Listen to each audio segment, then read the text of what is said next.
Hey, g'day people, it's Matt here from Matt Carves. So today we're going to carve out of this. So this is a wagon wheel. It's made out of jar, which is an Australian wood. It's quite hard. It's probably sort of like the hardness of purple heart. So it's going to be quite a difficult carve, but the great thing about hardwoods is it holds the detail. And there's a lot of tips in this video that I want to share with you, and they're kind of general tips. So as I go along, I'm going to sort of like explain what I'm doing and all those things. So today I'm just going to carve like the top bit here, going to carve a few little houses in here, and in the next follow-up videos I'll be going further down with bigger houses and stuff like that. Okay, so here we go with carving. So I'm using the Dremel there just to sort of like draw in the general shape, because the pencil really didn't work on that real rough kind of wood there.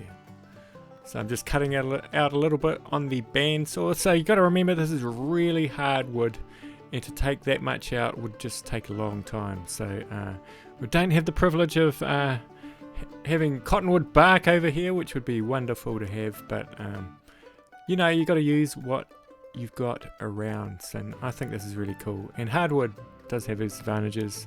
Like I said before, it does hold its details. So here I am, I'm putting in the door with the Cutzel taper burr. So what I like to do is, like the doors and windows, I go around the outside and sort of leave the door and window protruding, and then I'll go back and I'll put the detail in. So here I'm using the flame burr. Check it out, the old flame burr has been replaced with a new flame burr. And also remember, when you're carving, to use the whole burr. So here I'm actually using the upper part of the flame burr right there, and it leaves a nice little line because it's got actually a straight edge there. So I'm just putting in details here, and I'm doing this with a cutter burr, and they leave really nice lines, especially in hardwood. They're quite good for carving hardwood. And I'm also using that one to put the tiles in on the roof.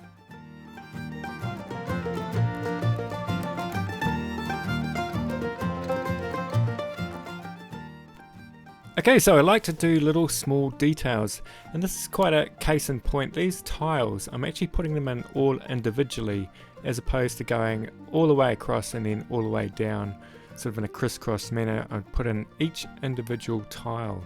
So what that does, it sort of gives it just that little bit extra. Alright, and check out this dust table. It is working really well. Look at that dust, it's just getting sucked into there. Okay, so I've carved a few more details on there, and you can see there's a hole in the side, and I want to connect that up to that hole right there and sort of make a staircase that goes from there to there. I think like these kind of fairy houses needed a lot of staircases, connecting the little houses up to one another, so the fairies or goblins or whatever like lives in there can go from one place to another. So generally what I do is I get a drill bit and I will drill from one side to the other, so I've kind of got like a good sort of like visual on where I should put the burr. I might put a few holes in there, because putting a drill bit through there is a lot easier than putting a burr through there. Now you have to be very careful when you kind of like put burrs into tight spaces, because what can happen is it can sort of like grip all the way around the burr and cause the shaft to carry on and the burr to actually stop, which is one of the ways you can snap your cable or your inner shaft on your flex shaft. So you can see here it's going to happen right now. Did you see that here? There, it just sort of like grabbed it, but it carried on. I sort of like backed off. Okay, so one of the ways you could actually sort of decrease that from happening is you sort of like go in with the burr, but then you sort of like just make the hole bigger and bigger gradually. So you don't sort of like shove the burr in like a drill bit, but more sort of like gradually scoop out bits, so it's bigger than the burr as it goes through. Does that make sense? I'm not sure. Anyway, we're moving on right now. So okay, so here I am with the taper burr, and I'm putting in some details in this door. I just kind of want to give it a flat plane here, sort of like in a rock face, and it's been sort of like made there. And I'm just starting to put in the stairs there. I'm using a cutter burr there, and you can see I'm putting in the stairs there. It's very difficult with burrs because you're always going to get that round edge at the sides. So the only thing you can really do is, especially in these really tight spaces, is I went in with a diamond burr and tried to take those ones out. Okay, so in the end, this is what the staircase ended up looking like. You know, it's not perfect, but I kind of like it. It's kind of got that rusty, old kind of feeling to it. So now I move on to looking at kind of the whole sculpture, and I'm trying to work out with a pen, just sort of like pointing to areas what I've got to improve. And I kind of think in there I'm going to take the whole thing right through to the back, and so it also like joins up with those kind of holes in there, and it'll make it sort of like that staircase a little bit more like it's floating.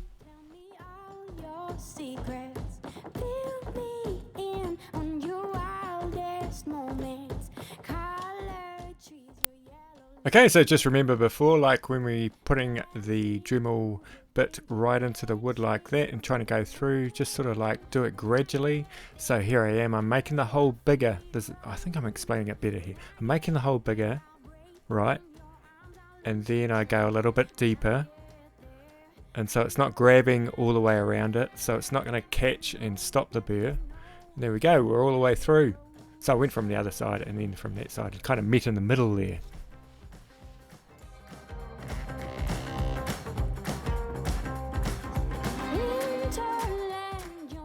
Okay, so well, that's end of part one. I'm going to move on to all the rest of that. But before you go, just have a quick look. I'm just going to show you something else here. So I've been carving this boat here, and it's made out of macrocarpa, a New Zealand wood, and it's going to be turned into bronze. So that bit there is where the wax gets poured into it. So I've made a mold, and this is the first cast out of the mold. So this is wax, so I melted it down in a saucepan, and then poured it into the mold, and this is what came out. So that's where I poured it into. You can see there it's not that great. I am going to re-pour this mold and probably repair all the dots and all. Yeah, you can see it's quite brittle. It's quite cold here today, so the wax is very brittle. Anyway, hey, thanks for watching, and I really appreciate all your comments and likes.